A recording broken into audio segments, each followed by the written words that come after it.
All right, what are our other news stories for the day? What are we thinking about Melly, man? Yo, listen up, bro. Yo, I'm sick. First off, yo, niggas like Meek Mill's got to cut this shit out, right? He's online saying, yo, free Melly, he's innocent, while there's 2 fucking grieving families right now going to court for their loved one, like dying and passing away, right?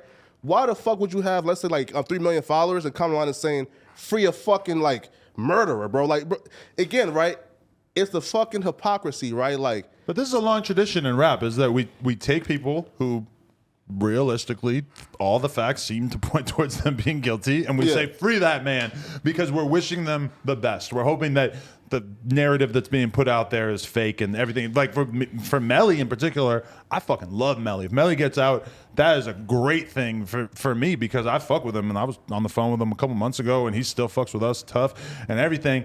That being said, yeah, I mean, the fucking information out there. Is he innocent to you, Adam? It looks devastating.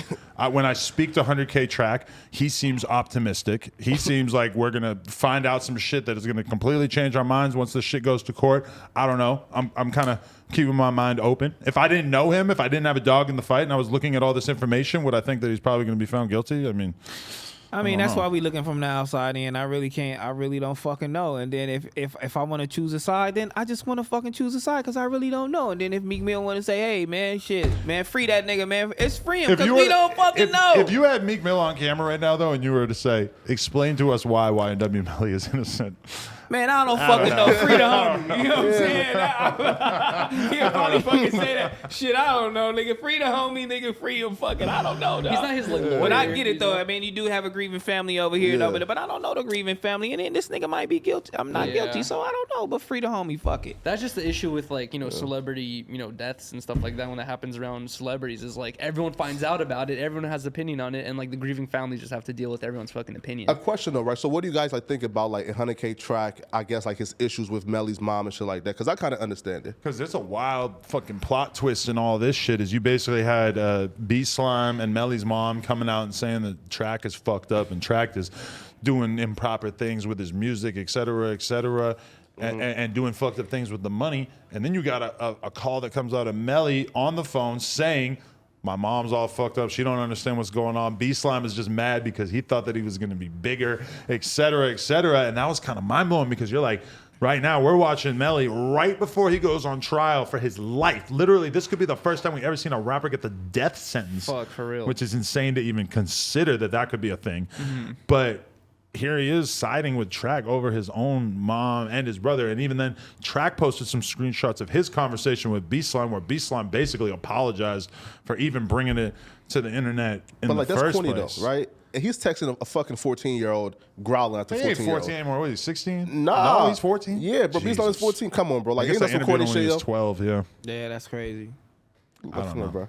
But yeah, I mean, that to me right there, I mean, this is wild. Like, this is the last thing that needs to be happening in the public eye right before he goes on trial for his life. And I think the only reason why we haven't gotten on updates on it is because they're still doing jury selection. Yeah, bro. Oh, wow. God damn it, get to it. I want to know what the fuck is going to happen. Man, come on, Adam, that boy cooked, bro. Like, come on, bro, that boy cooked. Ain't no way he'd be in that case. I have a hard time imagining how I would, if I was his lawyer, I'm not sure what I would say. I'm not sure what case I would be putting out there. Nah, yo, and also, too, why is this, like, quote-unquote manager, record label owner, why is a 100K Track going to academics and pretty much laying out the whole defense they about to give?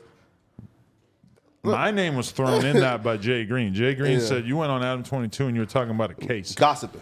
I don't really think he said anything on here that was so...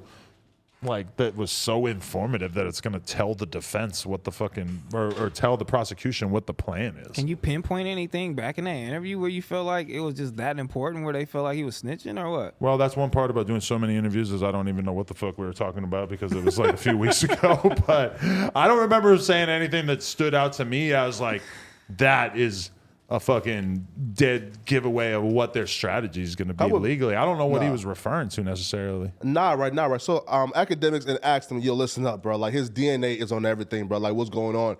And then like this Negro went ahead and stated, yo, I mean, like it's his car. Maybe the gun was on the seat. And then I said, come on, bro. Like why would you even like answer that question? Because when I watched the part of him talking to academics, I noticed and I kind of like felt stupid about it. I'm like, Ack went into more detail of asking, well, what about this evidence? What about this evidence? I didn't really want to do that because I fuck with Melly like know him in person, known him since kind of before he was famous and shit. So I didn't necessarily want to be like, well, what about the blood splatters? What about this? You know, it just felt a little morbid. But he went into it with act, not me, really. I don't know what he said that was improper on my shit. Nah, your 100K. Listen, your 100K track is trying to be like, again, he's a field like rapper, right? He's like a field rapper, right? So right. So like now, I guess with like Von being dead and like Melly being in jail, so like right now he's trying to soak up the limelight and do just mad interviews for some reason. I don't understand it, right? If you're like a regular owner, why you? He started 100K with Melly before all this shit, and now he's trying to keep the name alive, trying to, you know, him doing interviews and stuff. It's kind of like, well, his number one artist is currently fighting for his life. His number two artist got murdered or whatever you want to place them in. He does have a bunch of artists. Most of them are smaller.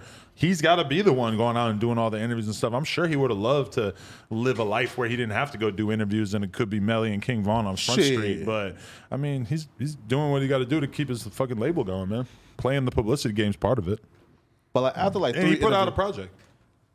True, right? But after like 3 interviews talking about like King Von, okay, we get it, cool, like, you know, cool. But then like after that, Melly is about to go to trial. Why would you even like do an interview trying to, you know, like discussing that? What is he gonna say on an interview that is gonna like fundamentally damage Melly's defense? And I don't really think. I think he's good about leaving out whatever doesn't need to be talked about. You know what I mean? I didn't even try to get that information out of him realistically because I just felt weird about it. But Well, you never fucking know. Tory Lanez just went to jail for the shit. for his own tweets, though. Yeah. Nobody had to ask him anything for him to fucking say all that shit. Okay, guys, we want to thank you so much for getting us to 100,000 subscribers right here on the Clips channel. If you want to support, please click that subscribe button. We're trying to get to 200K. Thank you. Thank you so much.